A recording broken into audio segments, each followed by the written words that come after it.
Welcome. Today I'm going to discuss Universe 3 Cartography and the fact that we've created a spreadsheet to help make the calculations a little bit easier for distance. As some of you might be aware, Universe 3 was originally designed as a 2D system, and you would just simply use a ruler to measure distances. However, it was subject to the key distance there, and that does mean there's a tiny computation, a small division that's needed after doing some measurements. So we've got a spreadsheet that I'll share with you shortly that will help you do that computation pretty easily. Although you can do it with a calculator, but this way you can store your measurements. It's really important to measure this key because when you print your page, this may not be the intended size that we have talked about, because we talk about this being 10 light years being 40 millimeters. And as you'll see in an example, I actually found that this wound up as 39 millimeters on my printer. The pages in our publication are actually A4. So if you're printing fit to page using US letter, for instance, these scales would certainly change. So it's really important to measure these. The spreadsheet lets you record those measurements as well into a table of your own particular maps. And you can build up a list of distances from them. But I'll show you more. There's some interesting things.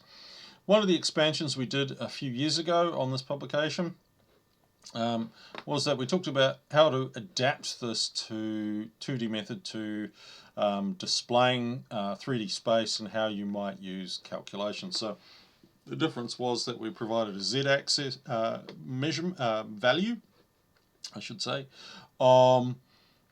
each star. You would still do your measurements and your key, and then this page here talked about how to put this into a star distance calculator as in terms of using standard 3D computation.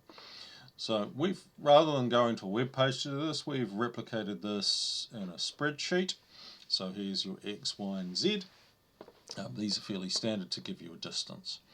But we've decided that that's actually, you don't need X, Y, and Z for this method, and we've got some tools that relate to our instructions. But first, we'll jump to the 2D travel time calc, and you'll see we've got some pretty simple inputs here, which is the distance between these two stars, and what is 1/10 the so what is a light year distance on your printed page, or 1/10 that scale key. So what you would do is measure out things over time.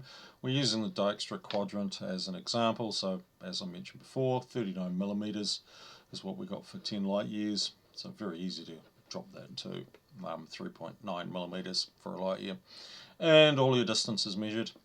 If you want to use imperial measurements rather than millimeters, you can, but be aware that your fractions of an inch need to be decimal fractions to get this to work. You could spend a lot of time re-engineering the spreadsheet to work with other divisions of inches that fit with the older imperial measurement system.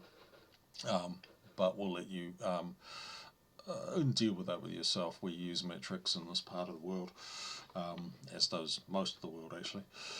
But for those that are still using or only have access to, say, imperial measurement rulers, then I suggest you do it. For instance, the very first picture we did with one of the original printouts of a quadrant is actually in imperials. This is inches on this particular ruler here, and our later example we used a metric ruler.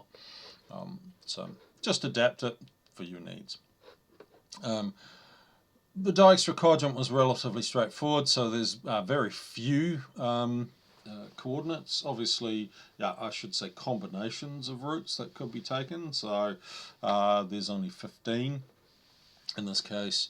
Most quadrants you might build of your own might have a lot more stars, so that opens up far more combinations, and you may or may not want to have a reference table for that purpose, or you just may want to measure the distance on your printout as and where required.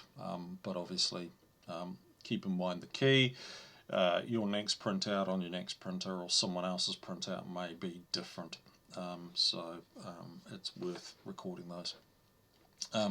So for the 2D distance, if you're just using 2D, just the distance between that and the key. When it comes to 3D, and that was this method discussed here, we're adding in some Z data. We wanted to make it a little simpler for you. So it is a little simpler. You just read off the Z coordinates from the map, or in fact you might have it in a table, which we do in this case, and the measured distance, and then that what is the 1 light year. So you can see that it computes the distance in light years, and from there, with some other details, gives you the actual travel duration of the hyperspace journey for your particular star drive within our universe. So this is very similar to the Universe 2 trade and commerce spreadsheet tool that we launched earlier, except that uses X, Y, and Z coordinates. This just simplifies it down. This mapping method does mean that you need less information to, in fact, get your distance, which then gives you your journey time.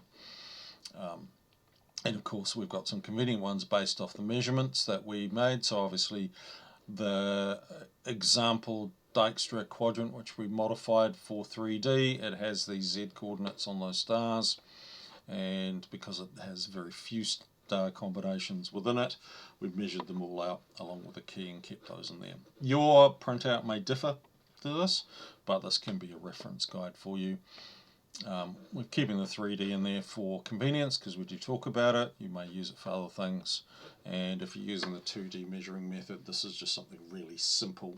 But if you want to know what the distance looks like, it is really just taking the distance and dividing it by what a light year is.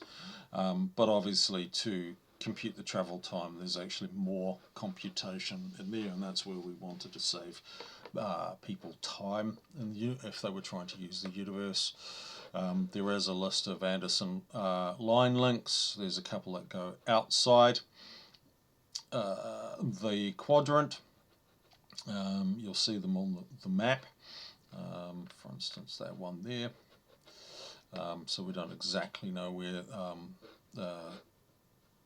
that is, and that obviously gets to be a bit of an interesting challenge when you connect up quadrants. So yeah, anyway, those are some interesting things. And just some version and compatibility information. You'll find that the spreadsheet is widely compatible with other spreadsheet programs like LibreOffice, Google Sheets, Apple Numbers. It doesn't use anything in terms of Excel specific features that aren't well supported. So this really just helps you save some time. You can of course use these spreadsheets on a phone and a gaming session or a tablet. Doesn't have to be a full computer, obviously. And of course what you might choose to do is do all the computations ahead of time. Measure everything on your sheet, get your distances, figure out the actual distances for each route, and you might want to add another table and put in all the standard, though this is designed to be quite a rough journey, given what default value I've got there, but you could go and say, well, we'll change it to be calm, and bang on, and then you'll get the standard values. You might not want the complexity that comes with using those type of rule variations. But this should give you enough to help you. Obviously, it's a useful tool for the players who might not want the challenge of dealing with all the maths. But as a GM, it can help you build up a set of tables that are quick reference for them. We've done that for Universe 4 in the Serpenti War area. Or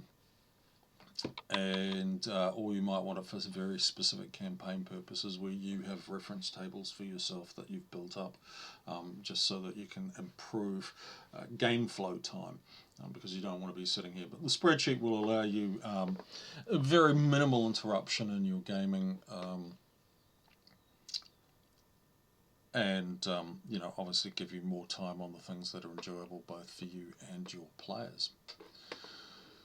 So yeah, let us know if you find any problems with this. We'll get it rectified. If you have any other suggestions of additional features, please let us know. And we'll continue to roll out tools like this across many of our other products. Obviously spreadsheets are a lot more durable over time than, say, mobile apps, which we used to do for some of these things.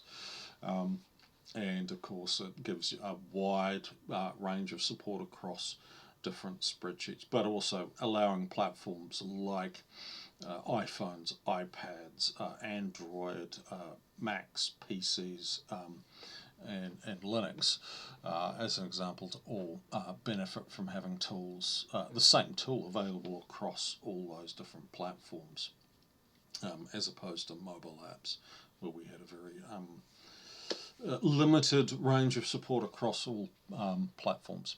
So thank you for your time. Let us know in the comments anything you want to know from us, or visit our website and provide us some feedback via our contact form. Thank you for your time today.